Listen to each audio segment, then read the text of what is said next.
Hey everyone, if you're a focused learner trying to wrap your head around the mechanics, the real challenges, and honestly, the incredible power of spiritual connection, well, you've landed in exactly the right place. Today, we're bringing you a comprehensive explainer on a topic that has literally shaped history, yet remains deeply, deeply personal: practical prayer. We're going to take a deliberate, structured look at what it actually means to communicate with the divine. So, settle in, get comfortable, and let's explore this profound topic together. Here's our learning route for today's explainer. We'll start with the purpose of prayer, then talk about praying through the silence, look at Jesus' model for prayer, get some practical questions answered, and finally, look at a real-world example. All right, part one on our learning route, the purpose of prayer, building the foundation. Before we dive into the nuts and bolts, let me ask you, how often do you actually pause to pray? Like, is it a daily habit for you, or is it more of an emergency hotline? That number you only dial when the alarm bells are ringing. To really grow and flourish, author Ellen G. White puts it this way: we must continually draw sap and nourishment from the living vine. According to the lesson, this is the absolute core purpose of prayer. It's that constant, vital connection between us as the branches and Jesus the vine. Without that steady flow of nourishment, the branch just can't survive, let alone flourish. And this brings us to what we call abiding prayer. It's not just about tossing up requests, it is fundamentally about trust. It's having that deep-seated confidence that God always hears us. But here's the kicker: He answers in His perfect time and in His perfect way. And as we all know, sometimes the hard way, human expectations and divine timing, they can often look very, very different. Moving on to section 2, praying through the silence, the realities of the struggle. So, what happens when the heavens just seem totally quiet? Listen, even the greatest biblical figures wrestled with this. Just look at the massive contrast in the life of the prophet Elijah. On one hand, you've got this dramatic, very public victory at Mount Carmel, where God answered his prayer with literal fire from heaven. Incredible, right? But then, just a short time later, Elijah is literally running for his life from King Ahab, totally consumed by fearful, weary despair.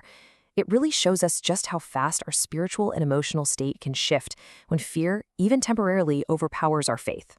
So the absolutely crucial point here is how God responds to our despair. When Elijah was hitting rock bottom, praying in total despondency, God didn't show up with some harsh rebuke. He didn't say, "Hey, pull it together." Instead, God provided gentle physical care. He gave Elijah tenderness, food, water, and rest that sustained him for 40 straight days. It's such a powerful reminder that sometimes the answer to an exhausted, desperate prayer isn't miraculous fire from the sky. It's simply the quiet, sustaining, physical provision of God. But what about those times when we're just waiting? Like Hannah in the Bible, waiting years and years for a child. When prayers seem unanswered, here's a highly practical checklist from the lesson.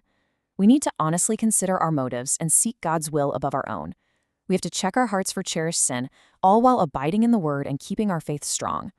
It really requires us to stay humble, to persevere without giving up, to forgive people who've wronged us, and ultimately, to trust God's big picture, because His view of our lives is just infinitely wider than ours. All right, section 3, Jesus' model for prayer, the practical framework. When Jesus' disciples watched him, they immediately noticed his prayer life was vastly different from anything they were used to. So they actually came right out and asked him to teach them how to pray. And Jesus? He completely rejected the performative piety of his day. The religious leaders back then loved using these ostentatious, incredibly complex and lengthy prayers, basically designed to show off for the crowds. But Jesus modeled something totally different. His prayers were sincere, they used everyday language, and they came straight from the heart. He started simply by acknowledging God as our Father, framing prayer not as a big performance, but as a real conversation with a loving parent. From those teachings, we can pull out 4 practical pillars for a really healthy prayer life. Step 1 is praise, just simply adoring God for who He is. Step 2 requires confession and forgiveness, basically letting go of what separates us from Him and choosing to forgive others. It's actually not until step 3 that we bring our requests and specific needs to Him. And finally, step 4 is thanksgiving, expressing gratitude for the massive blessings and those small daily mercies we so often overlook. A strong prayer life really needs all 4 of these pillars, not just a running grocery list of our demands.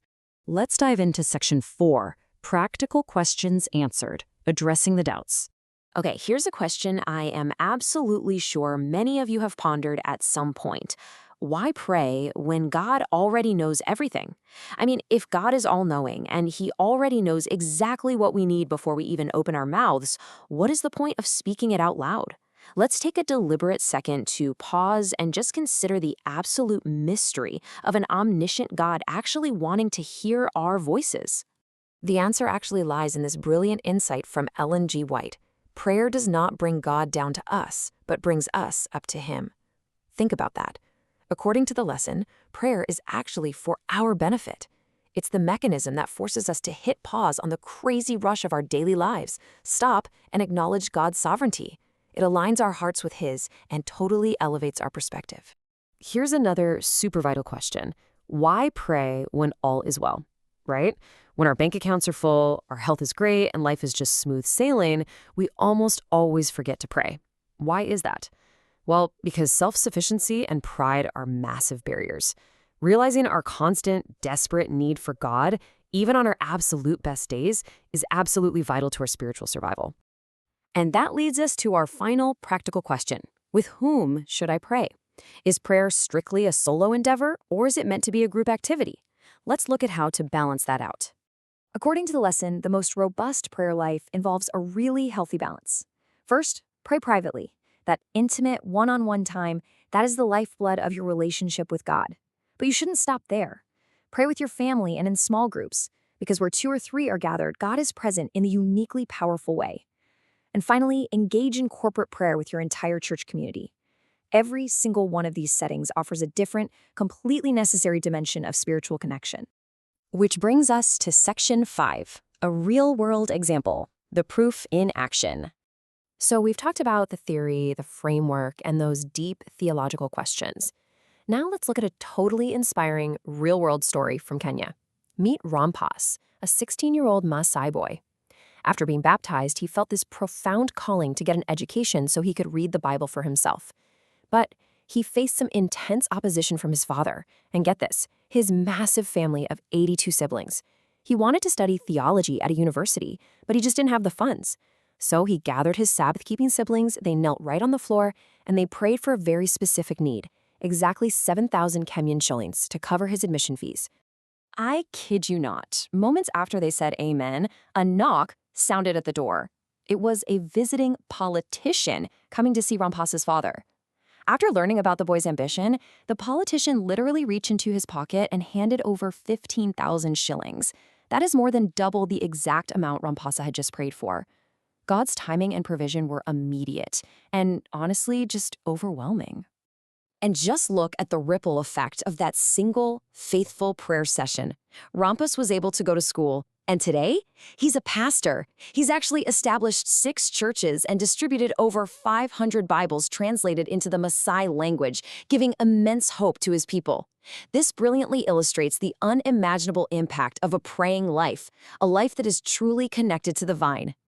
And that brings us to the end of our explainer today. I really want to leave you with a direct challenge. What will you change in your prayer life today to deepen your constant connection with the vine? Don't just let this be information you consume. Let it transform the way you actually communicate with God, starting right now. Thank you so much for learning with us today. Until next time, keep seeking that connection.